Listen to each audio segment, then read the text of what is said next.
and welcome. This is an original horror story created for this channel alone. It's called, I Think My Friend Sally is a Narcissist.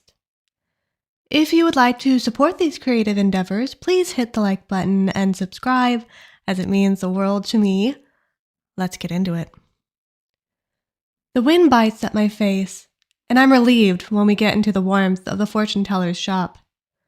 My eyes adjust to the dim lighting, and the smell of sandalwood incense fills my nostrils. My friend crashes in behind me, breaking the spell of tranquility. This place is a little grungy, don't you think? She says as she waves her hand at the tapestries on the wall. Then, like a compulsion, she pulls out her lipstick and applies it to already perfectly red lips. Sally, that's kind of rude. I think they look nice.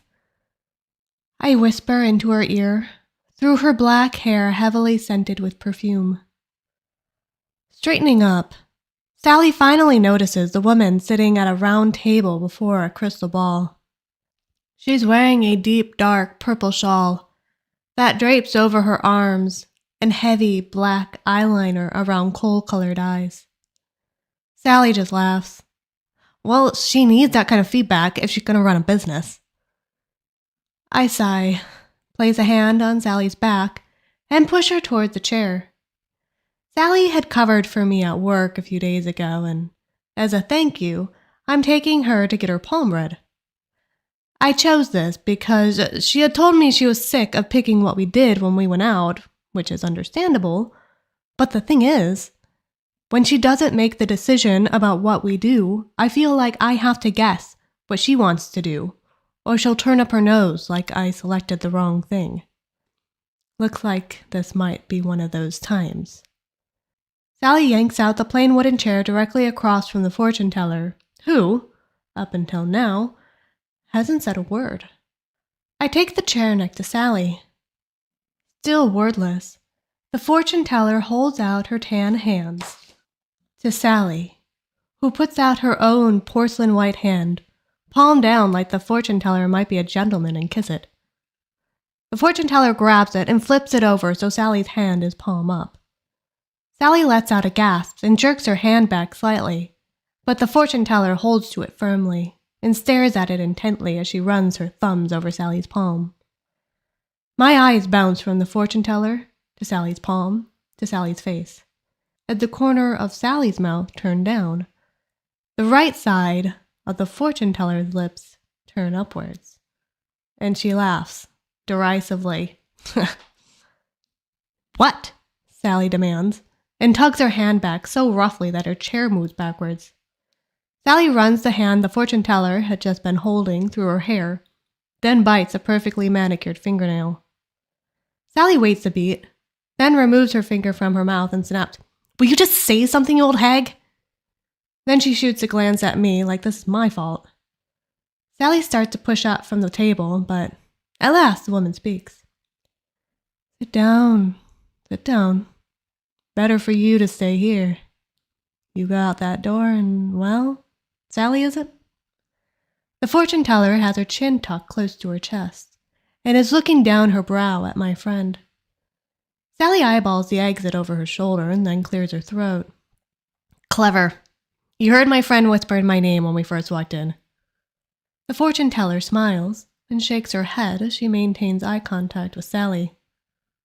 Sally, do you want to know the truth? And with this, the fortune teller breaks eye contact with Sally and winks at me. The sudden change in the fortune teller's focus causes my hand to jump to my throat. She places her attention back on Sally, who shifts in her chair and checks the screen of her phone. Sally swallows and plasters a smile on her face, but it's not a pleasant smile. It's the kind of smile that shows all her teeth but doesn't reach her eyes. That's why I'm here, isn't it? The fortune teller shifts in her own chair, the exact same way Sally just did, as if she was mocking her, and then puts on the same smile as her. Sally, the fortune teller says as she stretches her arm across the table and places a hand over one of Sally's. You're not a good person, Sally. And soon, very soon, you're going to pay for that dearly. Sally slams her hands on the table and stands up so quickly that her chair falls over backwards. She pushes the crystal ball off the table towards me, and, fortunately, I catch it before it shatters on the ground. You don't know me! You think you can talk to me like that with your crappy interior decorating? Sally storms off towards the door, but before she leaves, she tugs once, twice, and on a third try pulls down one of the tapestries. I laugh nervously at the fortune teller and gently pick up the crystal ball and put it back in its holder. Then I rummage through my purse as I mutter, I'm sorry about that. She's just, well, people don't usually say things like that to her. I pull out a $20 bill and realize I don't know how much the service costs. Is this enough? I ask. She pats me on the shoulder. If I didn't have to pay rent for this place, I would do that one for free. She takes the money, and I straighten Sally's chair before I rush over to the door, knowing Sally has either already walked away or is waiting for me impatiently. Just before I leave, I bend down and pick up the tapestry that she had torn off the wall, and when I stand up, the fortune teller is right next to me. She takes it from my hand and says, Don't worry about that. It can be fixed. But listen, take care of yourself. Don't let her push you around. You have a far better fate ahead of you than she does. I know this, and I didn't even have to look at your hand. She places a warm palm on my shoulder and squeezes. Lost for words, I do a small curtsy nod and rush out the door. In the encroaching darkness of the evening, Sally is standing a few feet away, arms crossed, jaw clenched. How is she even still in business? She can't treat customers like that. I'm not a bad person. I haven't killed anyone. I nod, and she pulls her jacket tighter around her body and speeds off in a direction. I trail behind her like a dog, and she continues her rant. Can you even believe she would say that? I mean, you know me better than her. I'm not a bad person. I know she's egging me on to verbally agree with her. I scan my brain for examples of how she's not a bad person, and the first memory I hit upon isn't a good example of that. 2 years ago, she had gotten a puppy, a fluffy little guy. She carried him around in her purse for a few months, but then one day she didn't have him. She told me it was too much of a burden to clean out the purse after he soiled it, so she kept him at home. A few months after that, she got rid of him altogether. She said that she only wanted a dog if it looked like a puppy. 6 months later, she got another puppy and went through the same cycle again until she abandoned that one too. I was furious when she did that, dumping not one, but 2 puppies. When I tried to explain that you don't just ditch a dog when things get hard, she asked me, why should I keep a dog if I can't care for it properly? They're in a better place now. Her last sentence made me pause, and I didn't have the courage to ask more specifically what had happened to them. My mind popped back to the present, and I glanced at Sally, who was watching herself in the reflection of the store windows, which was getting more and more difficult as the sun set. She caught me looking at her and asked, Well? I patted her on the shoulder and tried to think of some way that Sally was good. Why did I stay friends with her? Unfortunately, I could only think of examples of Sally's casual disregard for other people. Like how she would make Uber drivers wait several minutes after they arrived at her house while she carefully applied more makeup.